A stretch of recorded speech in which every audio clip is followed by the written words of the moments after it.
In 2017, construction on Apple's new headquarters called Apple Park was finally completed. It took 4 years to build and cost Apple over $5 billion. That makes it one of the most expensive buildings on Earth, and many people have wondered what exactly Apple got for their money. So in this video, we're going to take a look inside Apple Park and discover the buildings and facilities that make the headquarters so insane. The main building on Apple's campus, which is officially called the Ring.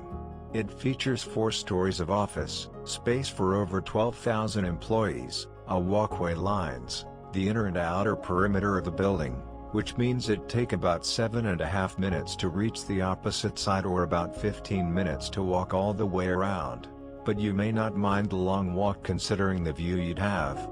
The Ring's exterior is made up of 36 to 47 foot long curved glass panels, resulting in an open seamless panoramic view of the outdoor landscape.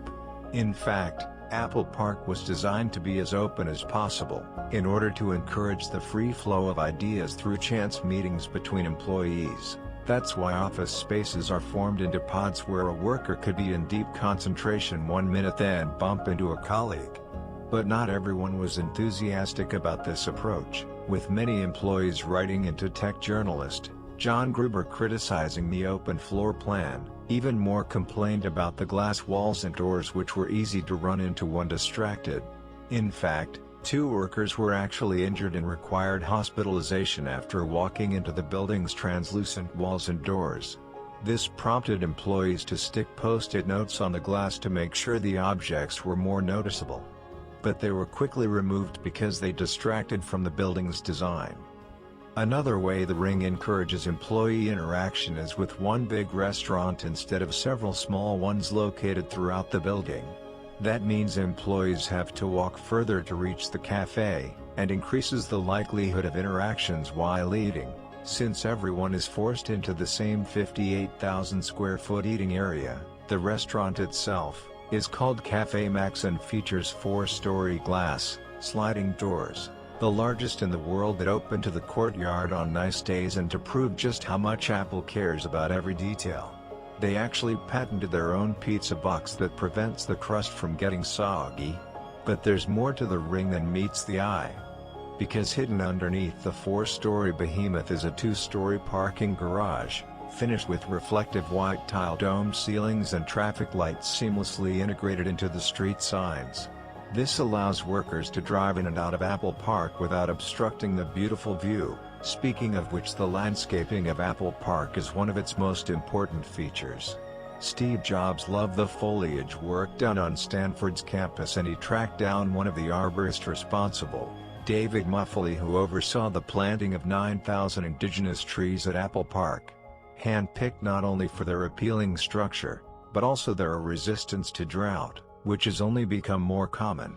The courtyard area consists of mainly apricot, olive and apple orchards plus an herb garden near the cafe. But there's more than just foliage. Apple added an artificial pond that, just like the Ring building, also happens to be a perfect. There's also a rectangular field with a rainbow structure that actually serves as a stage for speakers or performances. It uses the same rainbow colors as the early Apple logo and features rounded arches that can be fitted with lighting equipment. But it's important to point out that the Ring is just one of several buildings at Apple Park. If you travel to the northwest area, which you can reach by using one of the gray Apple bicycles, you'll find a building that may look a bit out of place. It's called the Glendenning Barn, and it wasn't part of Apple's original plans. The barn was built in 1916. And happened to be on the land Apple purchased for their new headquarters. They wanted to demolish it completely, but it had already been declared a historical site in 2004 by the city of Cupertino. So after some discussions, Apple agreed to keep the barn and use it to store maintenance tools and other landscaping materials. Beside Glendenning Barn is a much larger building. That was part of Apple's plans. It's a 100,000 square foot fitness and wellness center, complete with changing rooms, showers, laundry services, group workout rooms and a 2-story yoga room covered in stone, but not just any stone. Jobs made sure it was sourced from a specific quarry in Kansas and carefully distressed to make it look like the stone from his favorite hotel in Yosemite. Moving further south you'll find the sports fields where workers can enjoy a game of basketball or tennis, and even further south is the Apple Park Central plant, which is attached to the southern parking garage. The parking garage allows for an additional 9,000 spaces for workers, for a total of 14,200 parking spaces at Apple Park. Heading northeast from the theater is the Visitor Center, which is the only part of Apple Park open to the public.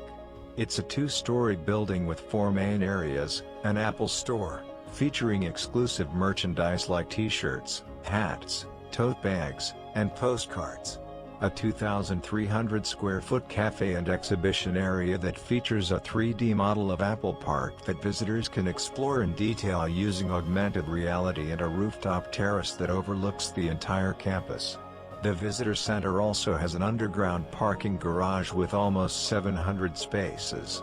Now this $5 billion headquarters has received its fair share of criticism for being too extravagant and its construction too perfectionist. But I think those words describe precisely the type of campus Steve Jobs wanted for Apple. And in the words of Tim Cook, Steve's vision is reflected all around us at Apple Park. He would have loved it here in this place. He dreamed up the home and inspiration for Apple's future innovations. Alright guys, I hope you enjoyed that peek inside Apple Park. Don't forget to subscribe for more content like this. I will see you in the next video.